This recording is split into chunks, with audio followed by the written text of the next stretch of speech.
Welcome to Relationship, where real-life couple Justin and Candice share their keeping it real perspective on the ins and outs of their personal and professional experiences, navigating the ups and downs of partnerships in life and business. They will also offer practical advice for maintaining strong, healthy, fun, and successful relationships in life and business. If you're ready for comedic and insightful exploration of life, love, law, business, and everything else in between, you're in the right place.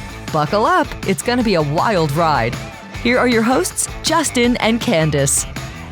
All right, welcome back, guys, to another episode of Relationship.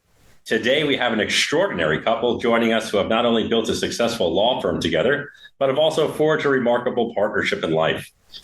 Aaron brings a wealth of expertise as a trusted advisor to businesses of all sizes, offering general counsel services and guiding clients through complex commercial transactions, privacy compliance, and strategic decision-making. His dedication has earned him recognition as a rising star by super lawyers, reflecting his commitment to delivering exceptional legal guidance. Alessandra, is it Alessandra? Or do you like Alessandra? Alessandra, correct. Alessandra. Yes, that's right. Okay. On the other hand, is a powerhouse in the realm of dispute resolution and intellectual property litigation.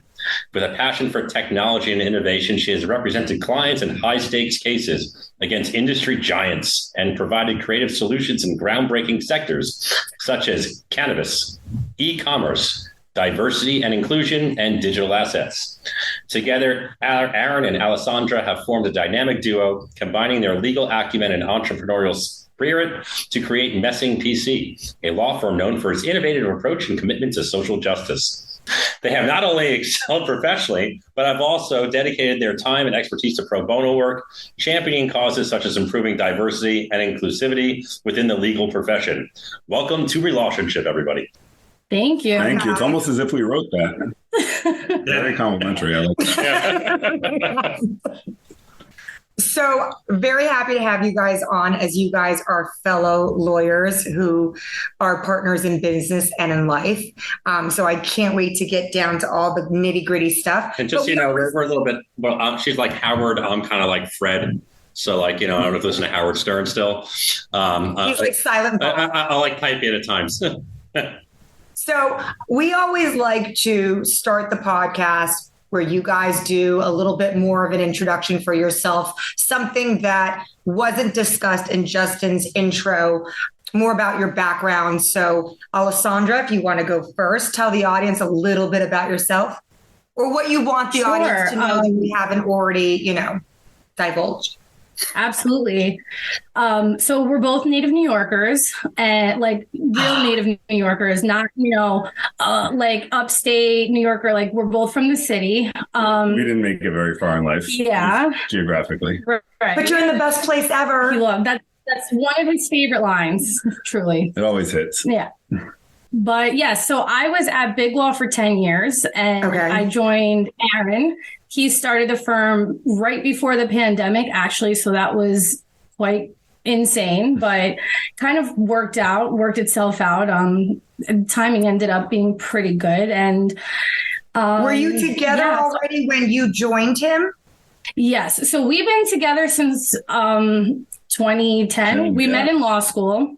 Okay. And so we were already married and had kids when I joined the firm that Aaron started, our firm, Messing PC. So in addition to what you described, I also do now IP counseling, business litigation, as well as IP litigation.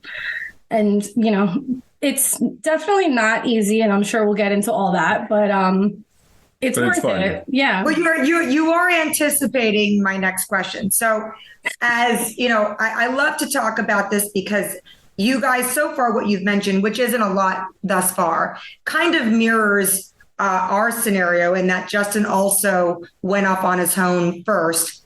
I wasn't in big law, but I was, somewhere else at a pretty, decent sized firm. And I don't know if you had the same experience, Alessandra, but did you, when Aaron said, hey, listen, you want to join me? I'm assuming that's what happened. Were you like, fuck no, I can't, I'm not a risk taker? Or were you like, yes, Thank you for, inviting me and taking me out of my misery working at Big Law. Like, what was the scenario?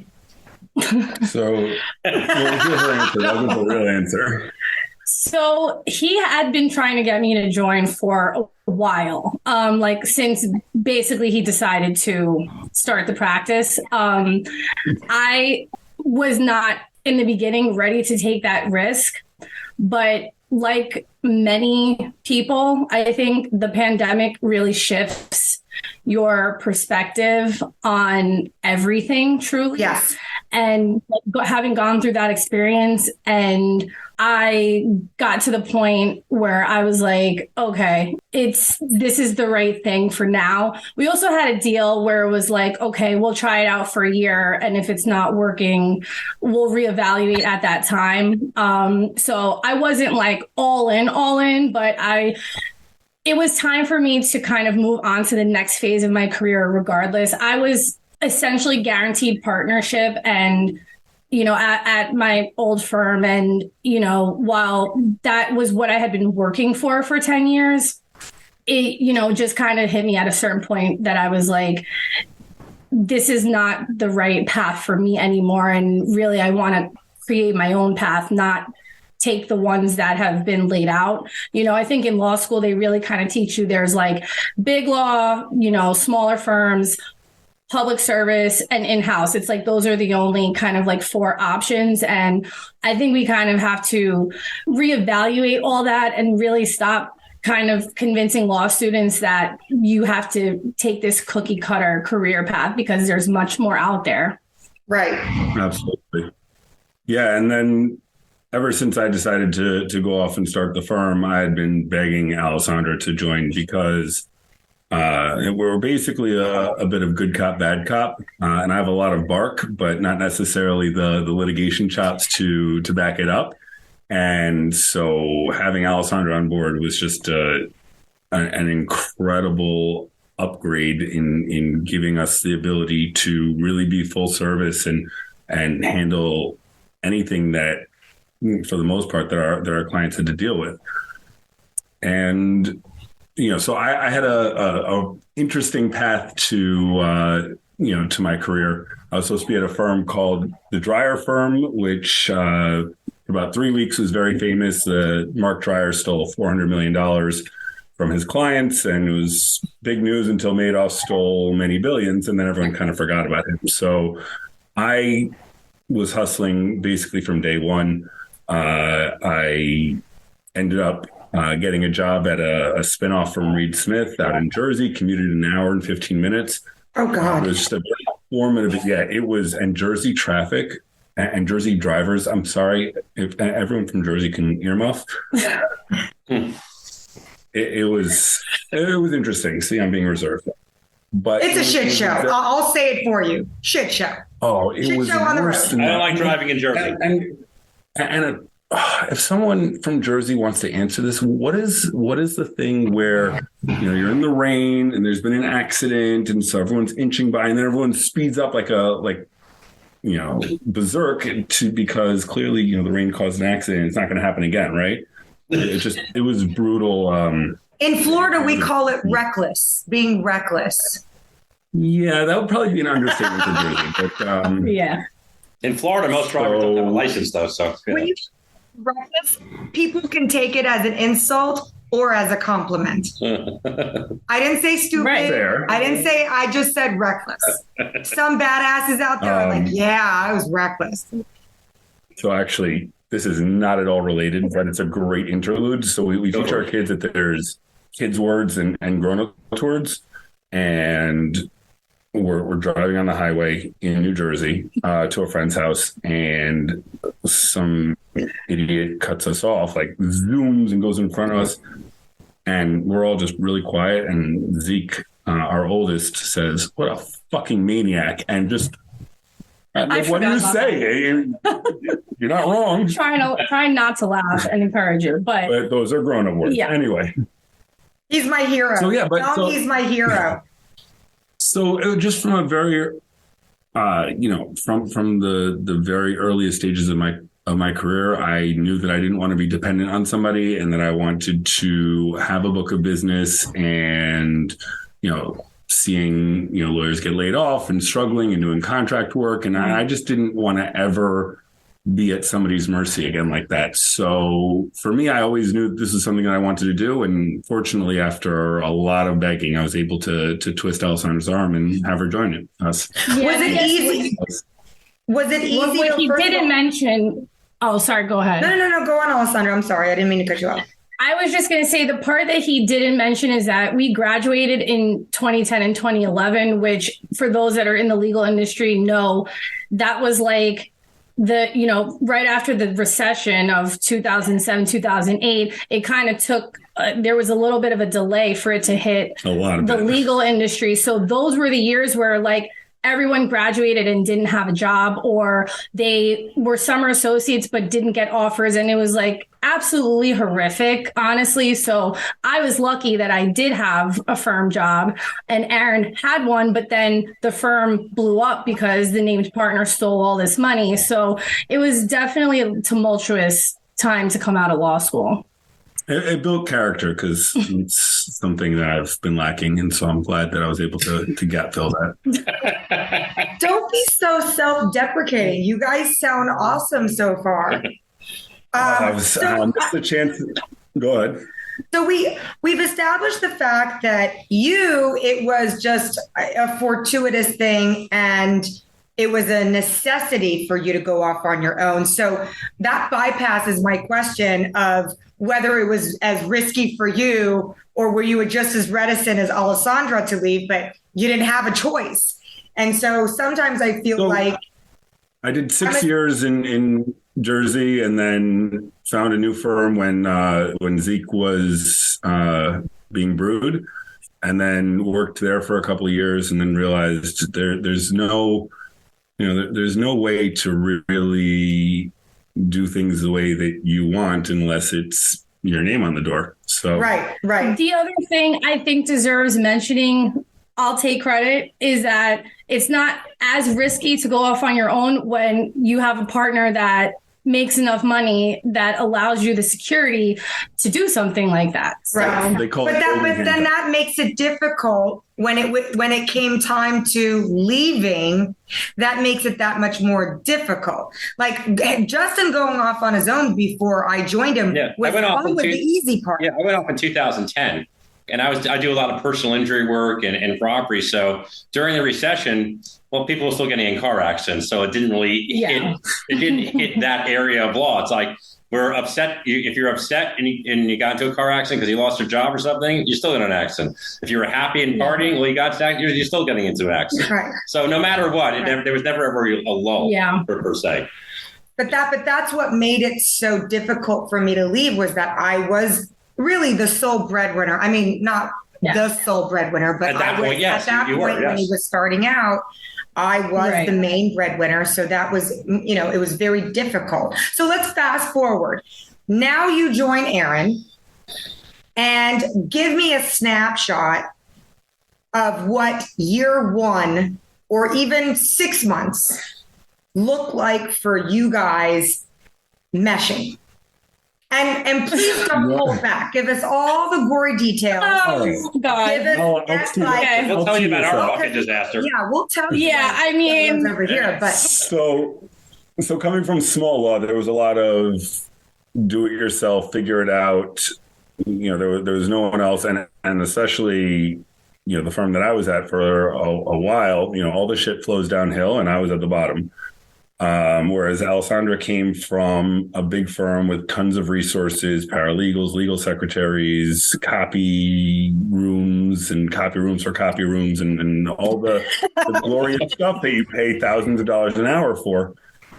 And so I think that was probably the biggest, obviously, parenting and being married and working together is a challenge of its own. But I think the biggest, you're talking about the first 6 months, the biggest kind of obstacle or hurdle was just simply, and then credit to Alessandra, relearning everything about her practice in being able to be self-sufficient and not have the riches of resources that you have at Big Law.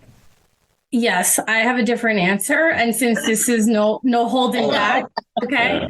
So I think the biggest mistake that we made in getting ready for me to join is not having enough and not having detailed enough conversations about how it was going to go, who was going to do what, like what roles were going to be, what our goals were going to be, things like that. And so for me, I would say the biggest challenge was, and to a large degree remains, all of the business stuff. Like, I know how to be a lawyer, but I've never run my business before. And if we're being honest with ourselves, there was a lot of cleaning up to do because Aaron was one person. Like, he did an amazing, incredible job starting a firm. I honestly don't even know how he did it, although I do, because he just didn't sleep, for 2 years or whatever. But still, you're one person and you have every job in the business. And so there were a lot of, management and administrative tasks that I came in and took over to get things to a place where they needed to be. But I wasn't also kind of mentally prepared for those responsibilities. Like, in your mind, you kind of idealize what things are going to be like. And I'm thinking okay, I'm going to be, helping him with his existing work. I'm going to be going out and getting new clients of my own. I'm focusing on the client work itself, the actual practice of law. But then there was this whole monstrous responsibility of running the business itself. And that's really difficult. There's just so much to juggle. And that, for me, especially as a parent, that's the biggest challenge in my life even now, is managing and juggling all of the responsibilities that I have. So, and I'm sure coming from Big Law, did you ever have those moments where you said to Aaron, yeah, you know what, just bring this up to HR? Or can you just hand this over to the marketing department? And he's like, what the fuck are you talking about? I am HR. I am the marketing department. I am, except it's me. The docketing. I joke about that. Yes. I joke about that to other people. And I'm like, oh, the marketing department did this. And I'm like, it's me. I'm the marketing department. It's no, me. I never had those moments. I'm the problem. It's me. Yeah, exactly. It's right. It's me. I'm the problem. But, in fairness, I will say, while I did come from Big Law, I was doing primarily plaintiff side patent litigation. So I also wasn't at the biggest, the wealthiest of firms out there, so resources at times were tight, and I was used to doing plenty on my own as well. It's not always the lack of resources, especially now technology. It's all the legwork that has to go into implementing those technologies, 100%. Identifying those technologies, and do I wish that I don't want to have to go to FedEx to send something out, because I never had to do that before. But hey, it is what it is. We got to do what we got to do, 100%. Did you have, for example, did you have other types challenging issues like we did, such as, figuring out whose strengths, who had certain strengths, who had certain weaknesses? For us, our challenge was that I got frustrated. And I'm wondering if you ever went through that, where either of you gets frustrated with the other because of the other person's weakness that you're not seeing as a weakness. You're just well, why the fuck can't you do this? And it's and it took somebody saying to me, Justin hates it when I say this. I was he was one of my co-counsels on a couple of class actions, but he's like, Candice, stop clubbing a baby seal. How would you like it if Michael Jordan came up to you and was like, what's wrong with you? Why can't you fly across the basketball court so easily like I can? And that was when the moment it hit me, where I was like, whoa, Justin has a lot of strengths that are my weaknesses, and I'm only focusing on my strengths, which happen to be his. Yeah. And I'm just bitching for the sake of bitching, thinking that everything I do is a strength. And let's not forget that. I am the seal. Such a graphic, like, yeah. No, but in being real, we struggle with that. I mean, some people would be embarrassed to admit that, like, I was an asshole and I really thought my shit didn't stink on any level. And that, because I had... Your way was the better way. My way was the better way. And I was hell-bent on getting him to do shit the way I wanted to do it.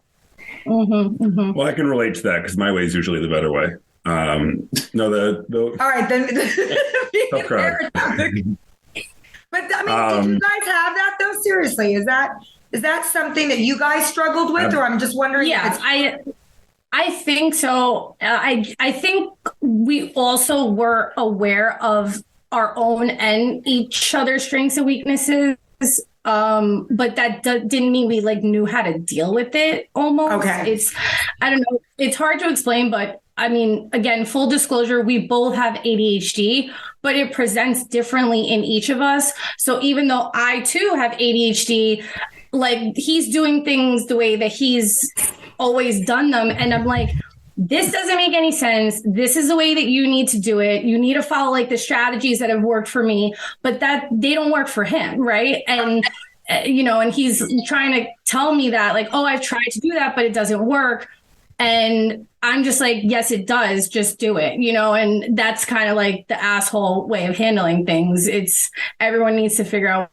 Okay. I was gonna say, even just getting Alessandra oriented, meaning my client folders were arranged in a way that made tons of sense to me and were incomprehensible to Alessandra. So there's definitely a meshing of styles and there's frankly, there's a lot of things where, and what works out nicely is that we really do complement each other's strengths and weaknesses.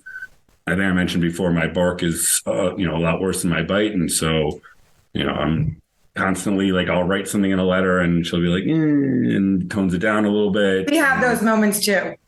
Yeah. Justin likes to be emotional. The same for me. The what? Yeah.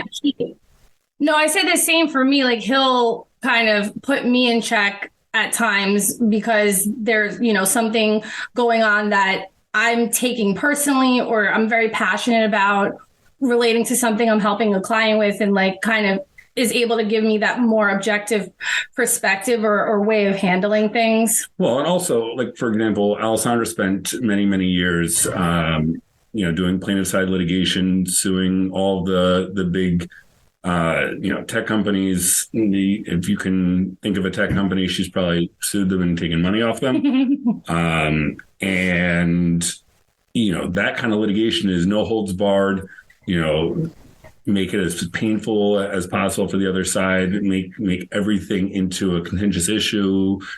And because they have all the resources to jerk you around. So you have to play tough. Well, absolutely. And also lawyers like to get paid. And if they've got, a blank check to be able to do whatever sneaky nonsense, they're going to do it. Right. I'm not the sneaky type, so I'll put that out there. No, absolutely. And do not impugn my reputation, sir. No, I was saying, what I was getting at is that, Alessandra would, when you're used to litigating against some of the biggest law firms, you expect a standard of quality and so on. And sometimes there would be just stupidity or incompetence that Alessandra would take personally, because she's like, the only reason why this is happening is because they're being disrespectful or they're doing it on purpose. And it's like, no, Occam's razor, they're just a moron. And you need to. True. That's something I did not know how to handle. It was almost litigating against someone who is, basically not a good lawyer. Or mailing it in. What the hell are they doing? I almost didn't know how to handle that. But I will say the other area where I don't want to say have conflict, but it's where our styles we're still figuring it out, is I've always been used to working on teams because I'm used to, I come from a place of doing high stakes litigation, and Aaron's used to working just on his own. And so the way that I function and operate is like more in a collaborative team, like focused fashion. And Aaron's just used to do it, like, just do what he has to do. That's it. Like, not checking with the other person necessarily, or like not always thinking it's necessary, which it's not, but like, updates and keeping people like in the that. loop. Yeah. So let me tell you something. I'm going to stop you there for a minute, because you said something that Justin and I actually talked about with another guest of ours during our podcast yesterday. You said conflict, and then you took a step back and you go, well, not conflict. Almost like you were scared to say the word conflict. But just as a disclosure, Justin and I, we also have a relationship blog kind of, through social media that we post, once or twice a month. And it's funny that you said that, because our post yesterday was, most often people associate or have a negative connotation to conflict, but we love it because conflict to us is just another opportunity to solve a problem. So in dealing with your conflict of not knowing how to exist in a non-collaborative way, because that's all you know, did you guys then recognize that if that is the conflict, or as we say it, another opportunity to solve a problem, Sometimes it's a conflict. If you go onto our website, you will really. Sometimes it's just a conflict. Sometimes it's just a conflict. Sometimes it's just a conflict. If you go onto our website right now, it'll say we take a collaborative approach, because that's really how we operate. Because my philosophy, or our philosophy, is 2 heads are better than 1, 3 heads are better than 2. So now that you recognize that that is a conflict, did you guys talk about it and say, all right, so we run this law firm together, so all the money's coming to us. So it only behooves us to do every single thing that we can to ensure a better outcome to our cases, which then might lend itself to if we do talk about every single one of our cases together, where 2 heads are better than 1, and so forth and so on. Have you recognized that? And have you now started to take that approach where the two of you discuss all of your cases together to see if somebody has maybe a different strategy, a different perspective? Have you done that? So, I would say therapy helps. But yeah, no, for real. Like, absolutely. But that's healthy, though. That's healthy. Yeah, like, that's healthy to recognize. Do you know what I'm saying? But she's good at communicating her feelings to me about things. So it's and vice versa. So there's always a lot of communication going on. At least I feel like, when I do speak. But I'm just saying it's good to talk. Yeah. Well, and it's so interesting that you say that, because, and I'm going to speak for Alessandra, I'm sure she'll correct me if I'm wrong, but the matters that I think we both find the most interesting are the ones where we are being collaborative, where, it's a little bit of, corporate deal and transaction knowledge needed, and some litigation dispute resolution needed. And it's really kind of astounding, the level up when we actually are putting our heads together. Right. That said, the small law, has to be efficient, and clients want everything yesterday. And so it would be a lie to say that we're always putting our heads together on everything. But and I'd say we've definitely increased that. And especially as we've gotten, more used to each other's styles. But, I'm trying to think of what I can say about cases that we're actually working together where it's just been phenomenal results from that. What I would say is the vast majority of matters from a strategy standpoint, we are collaborating. But from an actual getting work done standpoint, we're not always both doing the actual physical work together. There are some things that Aaron handles. There are a few things that I handle where we are, for the most part, independent. I I give input on corporate work, but that's not my background. And it's also usually not my interest either. Like, I'll help where I have something to add, but I'm not drafting or negotiating, deals and transactions. You guys are staying in your lanes on that. Like, you know what your strong suits on that, are. yeah, exactly. And like same thing for a litigation. Aaron will give input where he has something to contribute, but again, like you said, staying in our lanes. But I think, in terms of working collaboratively versus independently, it's more like, for me, it would be a thing where he would do something and not necessarily check in with me or communicate. And like, I would take it offensively. Or I'd be like, well, like, why didn't we talk about it first? Or, kind of like strategize together. Like, you kind of just like went ahead. And I also honestly do think I have like a residual, maybe like complex almost, that I'm dealing with because I'm a woman and I'm Latina and I'm coming out of big law and I've had plenty of negative experiences in my career. And so I'm on the defensive in terms of almost like not being respected in the way that I feel I should be. So, when there's been a couple of things that have happened where I'm like, we should be working together or collaborating, we should be communicating, but you're just like doing your own thing. Like, it feels like you're not respecting me and the value that I'm bringing. And he's like, that's not it. It's just kind of like getting shit done. Yeah, exactly. Yeah. But that's always and ultimately the issue when you see the world through your own optics, and your own optics are only limited by your experiences. You know what I mean? That's, hence the reason why the world goes round.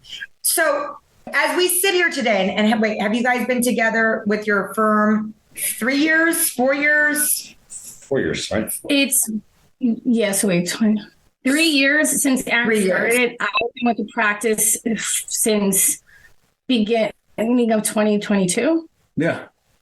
So now, if we call it like 2.5, 3 years, what would you say is the hurdle that you guys are working on at this very moment with your partnership? Like, what is the thing of like the year of the moment that like?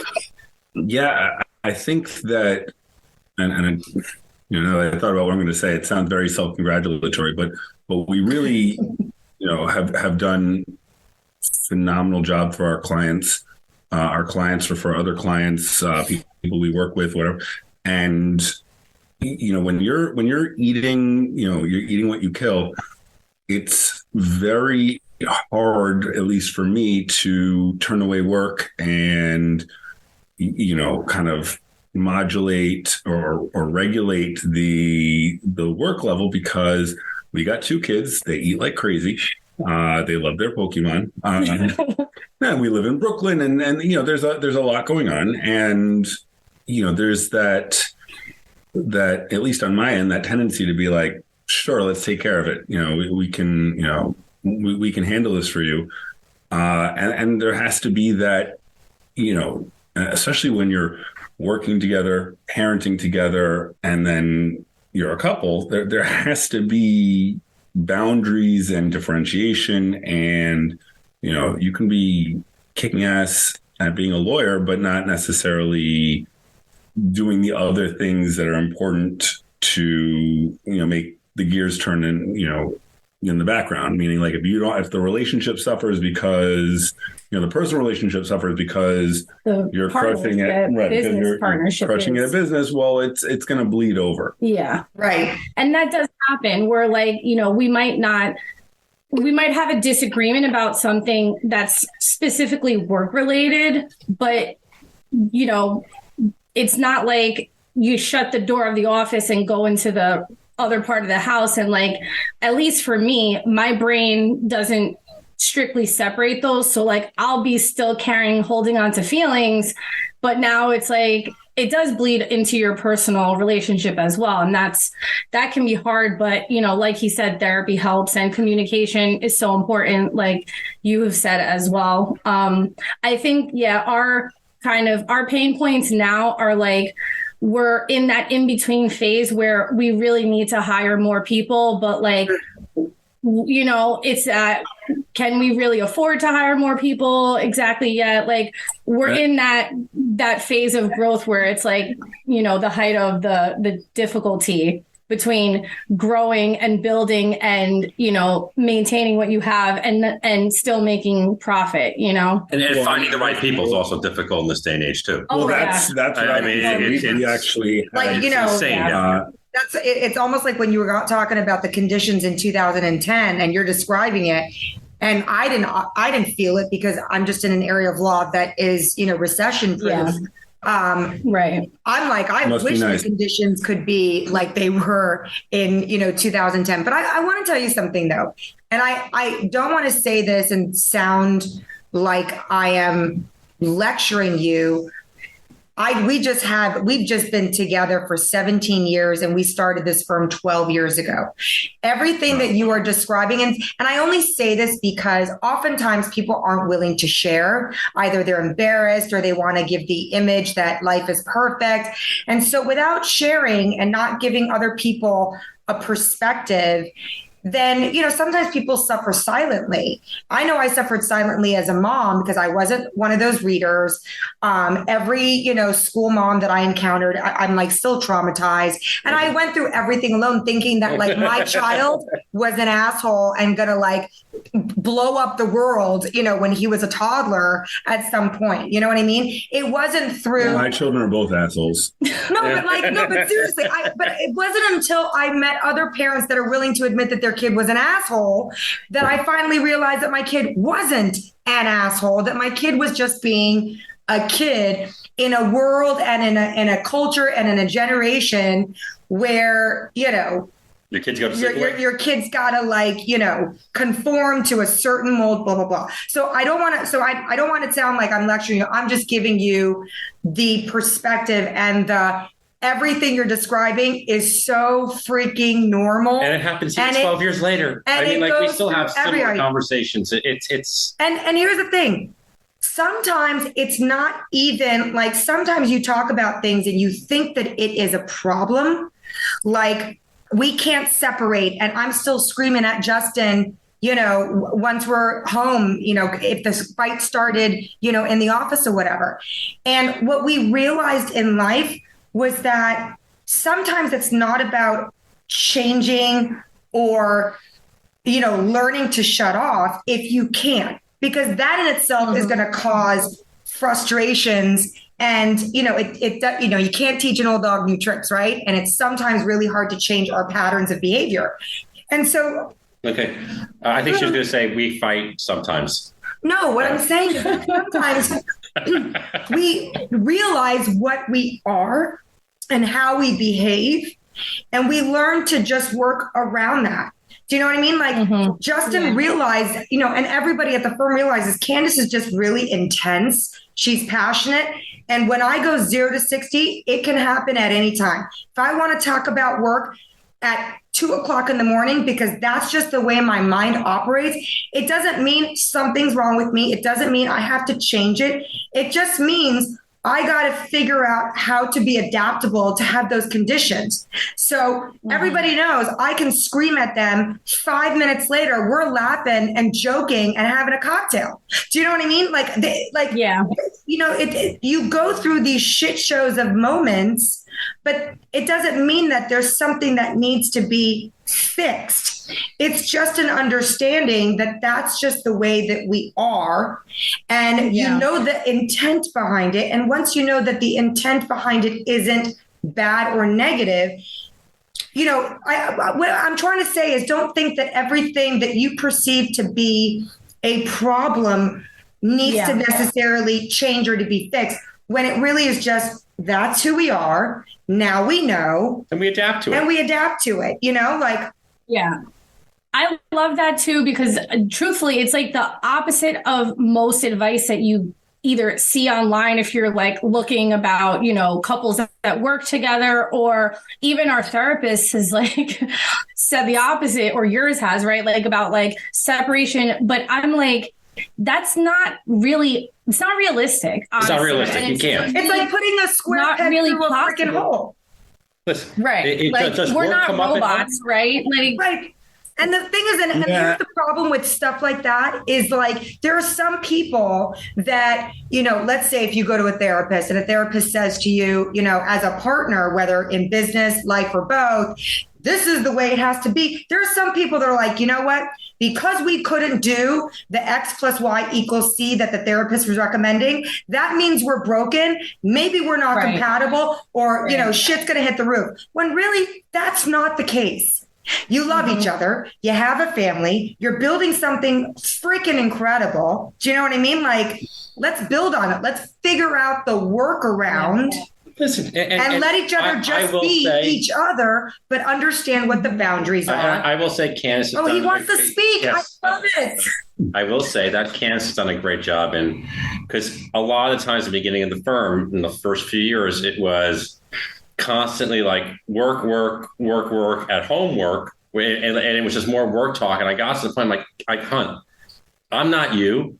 I can't talk about this shit every single like 2 minutes. like when I'm watching, like I'm a Knicks fan or a Rangers fan, I'm a New Yorker. So like when I'm watching my game, like I'm like, I don't want to like talk about that. Like, but I'm, you know, like I need my own shutdown. Like I need to have a cocktail. I need to wind down. It can't always be about work. And then sometimes it carries too much into the home. But my son is turning 12. He's like used to it now. So he'll look at him and be like, he looks at me and goes, "What'd you do now, Dad?" He goes, "Dad, what'd you screw up today in the office?" I'm like, "Thanks, Blake. I appreciate it." But you know, it's you get to a point where everybody kind of knows their thing. She doesn't wake me up at 3 o'clock in the morning anymore with an idea. It happens few and far between. I know when to say when on certain issues as well. And if you love each other and you want to continue your business, you have to evolve with each other. It's not always going to be perfect. It's not always going to be rosy, but you know, you don't give up. And you know, but that's what I think. Like we've gone to like a therapist once, I think. Remember? Yes. And we went to a therapist together, and it was like a 45-minute session. She spoke for 44 minutes. I spoke for about 32 seconds, and then the other guy said, "All right, well, we're done for today." I said, "Well, this is not going to work." And then you get the bill, and you're like, "What the hell is this?" Like, yeah, what I did. Right? So it was a session for her. But we've learned that the more and more we talk to each other, like I prefer like an argument last night, okay, and you know, she, you know, when she communicates with me. I'm a yeller. I'm a major yeller. Yeah, but it's how she communicates. And I get that. And I used to always yell back. I sometimes still do. But sometimes I know she is right. And I think about it. And I go, you make a point. And I think that's the best way to, you know, sometimes handle is just the two, you start to learn how to just deal with each other better and recognize what, you know, that everybody does love each other. Everybody has the right intent. Things are not going to be always carried out and executed the way you want it. One person's going to think they do more than the other sometimes and vice versa. But that's just part of anybody. Okay. And don't let anybody tell you like different. And don't let anybody tell you otherwise. Well, and that's exactly right.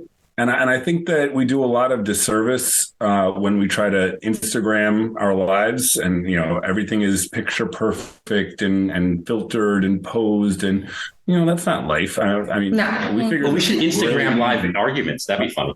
Oh, we totally should Instagram live. Like a million fucking followers. You have your million follower TikTok idea. God, yeah. Instagram live. What are they doing? Well, they're arguing. That's fantastic. That's brilliant, guys. That's my idea. People would pay money for that. They would totally pay, especially our fights. Are you kidding me? Oh my God, it's 2:23 right? No, but we're going on. I love this. Yeah. So I didn't want to take too much. I needed to inject, and I apologize for like taking up. No, I love it. How dare you on your own podcast? About you guys. But I needed to get that out there because I'm hearing what you're saying, and I'm like, oh, they're still in that, you know, that first 2 to 3 year stage where I wanted to freaking gouge his eyes out with a spoon. Like it was, you know, the growing pains was not cool. So here's my thing. I am not crazy. I can see you when you're doing that. We needed to hear it. So I'm grateful because it's so true. You really don't people do want to glamorize everything, and they don't always, it's like what you want to hear or what they should say, but not the truth. And the truth needs to be said about so many things, including stuff like this. People, what's that word? We're perfectly imperfect. We are. That's how we describe our marriage. Dysfunction isn't a bad thing. We're perfectly imperfect. It's our dysfunction. It works for us. There's more love between us than most people out there. And if you don't lose sight of that kind of stuff, and you gotta make sure you make time for each other. That's not work, because we take, even though we have a kid and stuff like. This is why you sexually harassed me in the office. Mm-hmm. And I can say this, and I know you guys won't be offended, but I said that because we talked about this before I hit the record button.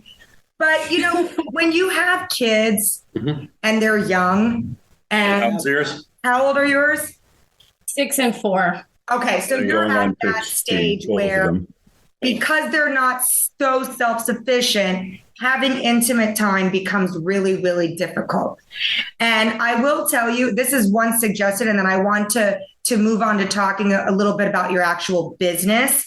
But so for us, it was one of those things where I've never been on social media up until 6 months ago, and we did it, and I did it for marketing purposes. One of the best things about being on social media, as much as it's difficult to put myself out there, but we're doing it and we're rocking it, and I love it, is that it forces you to become creative when you're doing your B-roll type footages, right? Where I'm not sitting in front and going, please hire Cernitz Law, we'll get you the compensation. No, we're talking about the B-roll, like fun stuff that you'll see on TikTok. And so because of that, it almost forced me to adopt like a different part of my persona just to be creative. And so that kind of parlayed itself into us being more playful with each other in the office, because we had to do it for part of our shoots to be who we normally are outside of the office. And it's just actually carried on. And so like one of the things was like, I used to have to, he would get video footages of me in my day in the life of Candice, putting on my pantyhose and, doing, little, and, but like when you start doing that and you're doing it for social media purposes, then your husband looks at you and is like, ooh, I kind of like those fishnet stockings that you're putting on for this shoot that we're doing on social media. And it takes the life out of his own. He's like, oh, can you please wear this? And maybe when we get to the office and we're continuing to shoot the day in a life, can you bend over and drop the pen and do the bend? Wow, you're making me sound like a real pervert at the same time, but thank you. I'm all for it. I'm all for it, honey. The mechanics of how something inorganic turned into something that was organic for us. And it's fun. And it's fun. Mm-hmm. And, while we're not, boning each other in the office, but it's almost like a foreplay. But I'm sharing little tidbits with you guys because you're in the stage that we were in several years ago. Yeah. So there's just a couple of things for you guys to think about. Let it marinate a little bit. But let's talk about the business. Let's, talk about something super positive, and let's highlight you guys, because you guys, from what I understand, are totally rocking it. So, who are your typical clients? I'm assuming you're not always representing the big, Goliath, and that, most of your clients are burned by the big corporate giants, the big tech giants, correct? That's what both of you guys do. And how would people find you other than by word of mouth? Like, is that the main way that you guys get your clients, is by strict word of mouth? Yes. So it's always been word of mouth until very recently, when the marketing department really stepped up its game. The marketing department. Love those marketing departments. And if anyone's suffered through us till now, let us know what you think about the website. I think it's spectacular, and the marketing department disagrees. See, yes, this is a exact perfect example of a disagreement, because I want to redo the website and Aaron thinks that it's fine. And I said we should thumb wrestle to see who decides, and I won. Yeah. Okay. That's so Thumb fair. wrestling is definitely a way to problem solve, or there Fight might club. be other. There's a lot of different things you could do. Maybe other avenues, Kickboxing. There's lots of different things you more could do. objective avenues in which way to. Don't give ideas. Kickboxing would hurt. I'm a lover, not a fighter. Clients range from entrepreneurs and innovators up to small, medium-sized businesses. I think our largest has probably 200 plus employees at this point. And they're all primarily focused in emerging areas. We have a lot of Amazon related companies. We have fintechs. We have influencers. We have data aggregators and everything in between. We have, frankly, some more traditional businesses. We represent some physician practices. We have some nightlife clients. And really what's allowed us to kind of be so versatile. And so we market ourselves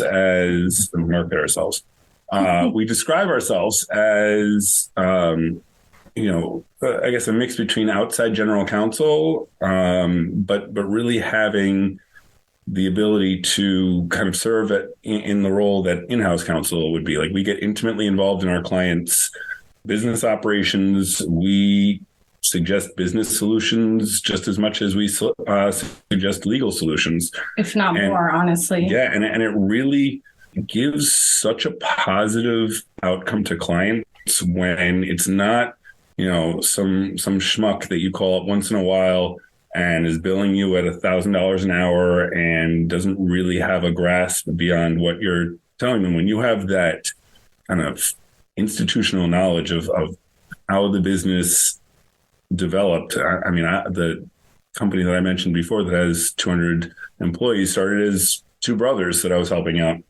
A lot of our clients who had since they were babies, and we've we help them avoid roadblocks and keep them from stumbling. And really, one of the things that I pat myself on the back a lot about is, you're right. We're not often in the position of power. And a lot of the times I'm convincing the more powerful party, here's why you should accept this change and do this the way that we suggested, because it really creates positive incentives.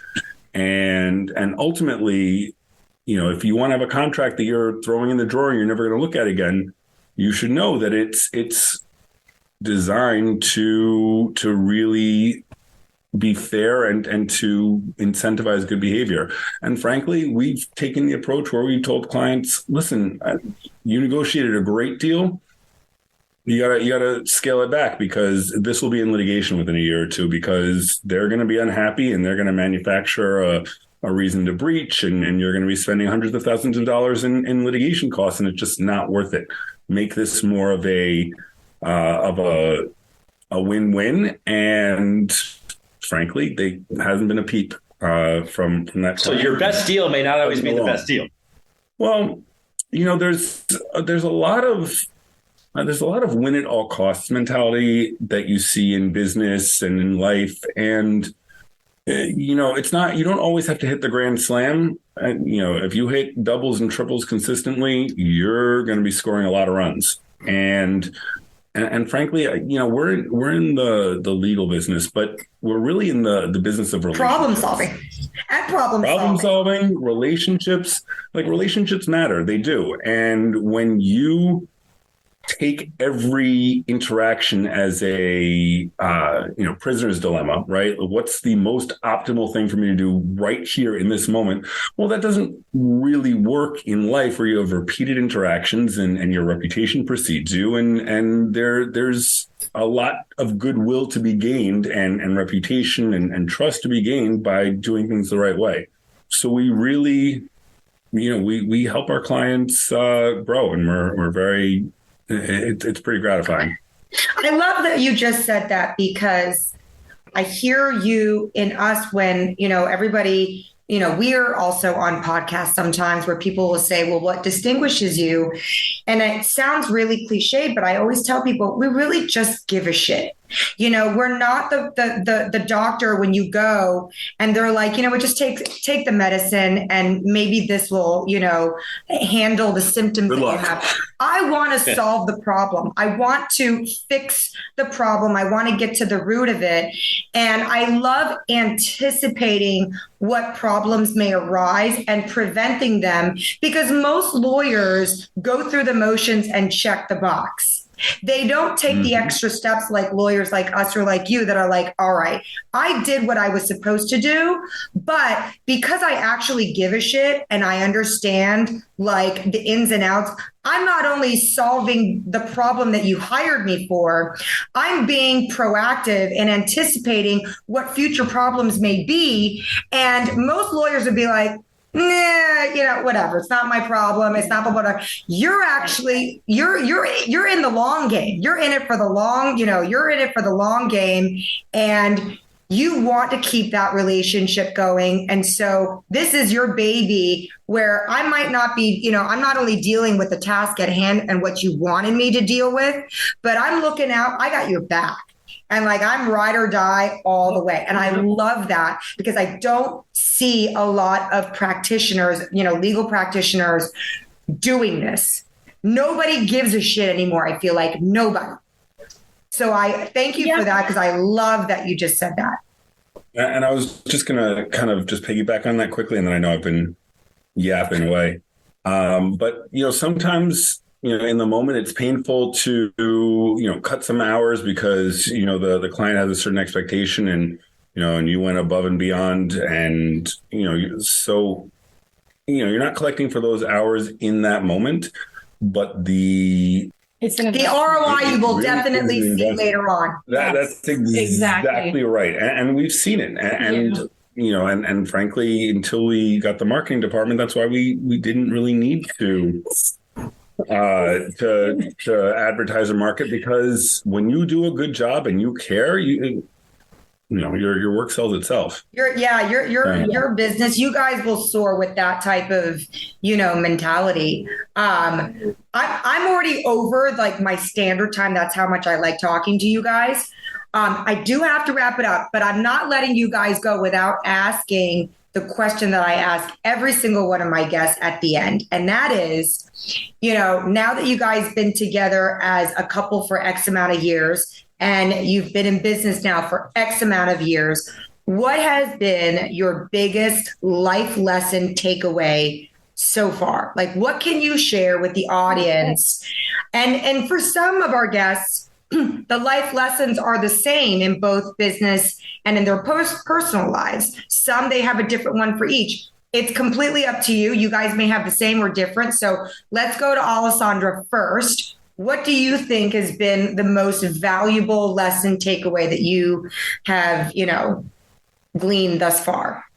Well, so I think I touched on it before, but it's not to be convinced by what the industry or society tells you you're supposed to do, like what your options are. You can create your own options and you can do something different that maybe someone's done it before, maybe they haven't, but, be creative in all the ways. And I think that's like what we bring to life and to our clients, like with the advice that we give them, like Aaron mentioned.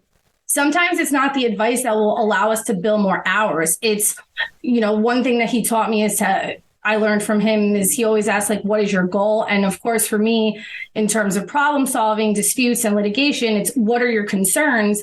And then figuring out the best solution based on what, the answers to those questions.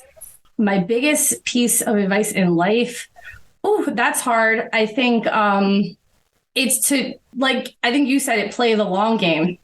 It's not about just what is in front of you today or what you're expecting tomorrow, but like thinking about 2 years down the line, 5, 10. And I think that for me, ultimately, not being an asshole as well. I mean, frankly, as simple as that sounds, like I've been burned a lot. You know what I'm saying? Like I've been betrayed. I've been mistreated. I've been, everything under the sun that was just yesterday.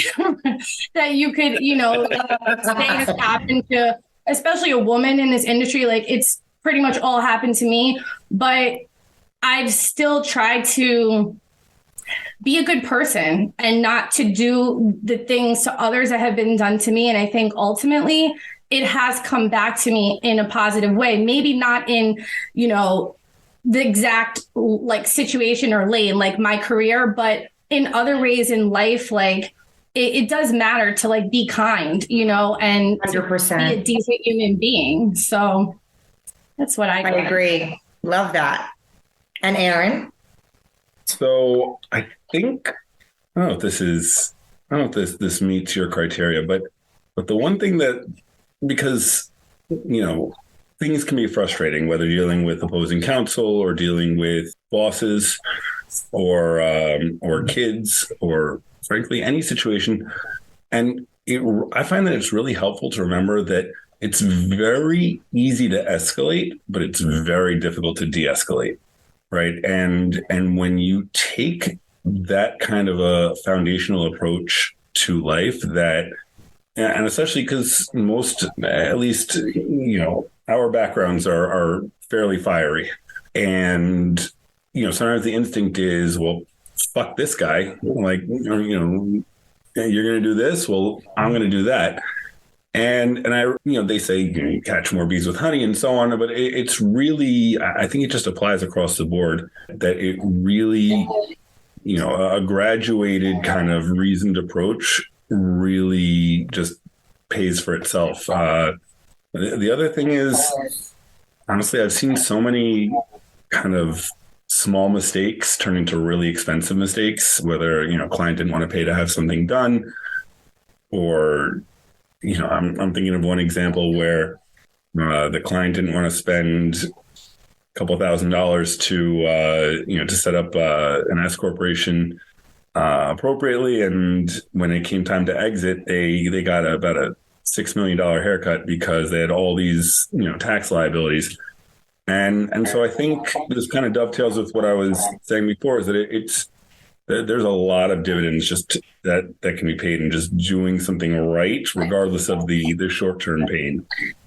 You guys are my people. Let me tell you, like everything you're saying, I'm like, you really are, because you talk to people and you can kind of suss out like their value system, right? And their value system, their belief system, just by, short conversations and certain buzzwords of what they're feeling there. And I love, what you guys have said. You guys are totally my people. I'm telling you one thing, now that we do have a firm in New York, we opened up an office.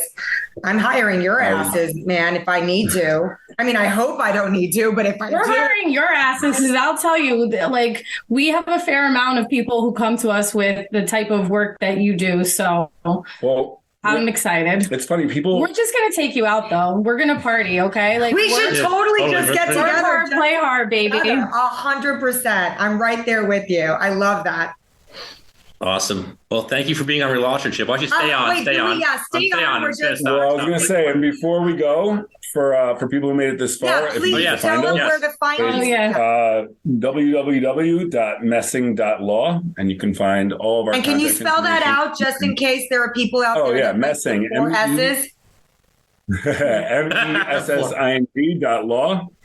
We're very easily findable, and we're pretty accessible. Are there any like social media handles or anything that you want to put out there? But that is, speaking of what you were the marketing department's slacking. The social media marketing department is slacking. But yes, we are. Aaron's big on Twitter. What's your Twitter? Tell them your Twitter. Twitter at AMESS. Come for the spicy takes and. I'll see if you get indigestion from it. Yeah, we're working on our TikTok and our Instagram, but I'll have my marketing department reach out to your marketing department. I can share everything that we're doing. Awesome. Thank you you guys. It was awesome. Appearing on the podcast. Stay tuned. Thank you for having us. That's a wrap for this week's episode. Don't miss next week's episode for more relatable, real, and practical insights from Relationship, packed with even more candid conversations. So make sure to subscribe, tune in, and keep your wine glass full. And if you want to share your own experience or ask a question, follow us on social media and feel free to reach out. Go to CernitzLaw.com, call 888-68-DAMAGE, or email us at cshanbron@CernitzLaw.com or jcernitz@CernitzLaw.com.